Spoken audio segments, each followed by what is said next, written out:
Magandang umaga sa inyo. Ako ay si Catherine Zoe Vinluan at ako'y magtatalumpati. Ang aking paksang pinili ay pangarap para sa sarili, pamilya, kaibigan at bayan. Nakakamanghang isipin na humihinga tayo. Ginagalaw ang ating mga daliri at nakakakita. Sandali, hinto muna. Ba't nga ba ako manububuhay? Ano dapat ang gagawin ko? Itong tanong ng ating guro sa filosofiya na naitanong din natin sa ating mga sarili.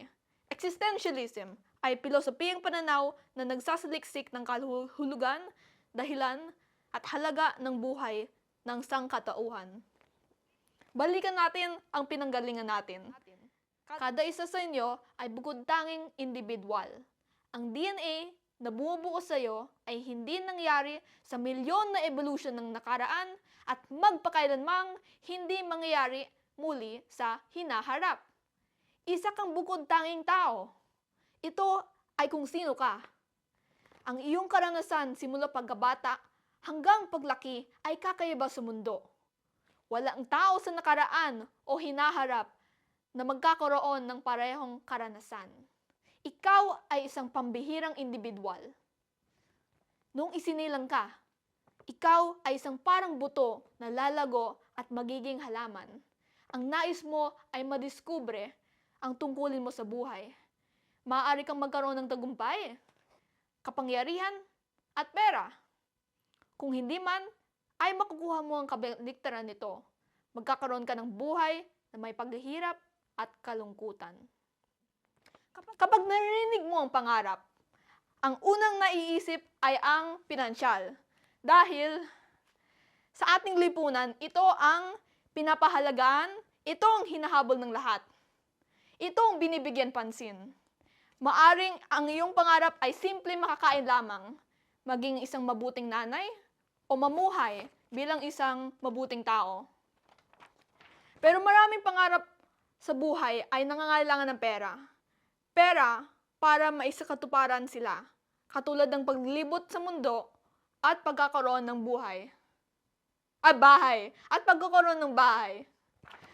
Oh, preach. Nakakabasa tayo ng storya na may karakter na nakakuha ang kanilang mga hinahangad. Nailigtas ng prinsipe ang prinsesa at nailigtas ng bayani na may pambihirang kapangyarihan ang sanlibutan. Mahilig ang tao sa mga storya.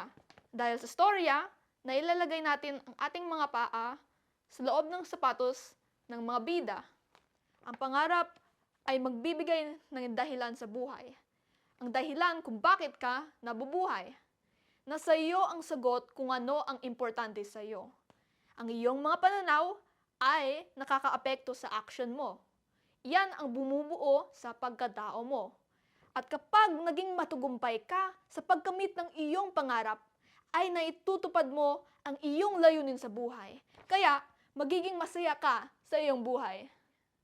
Maikli lamang ang buhay, kaya magandang gamitin ang kaunting oras natin sa mundo sa makabuluhan. Para magkaroon ng makabuluhan na buhay ay kailangan ng sakripisyo.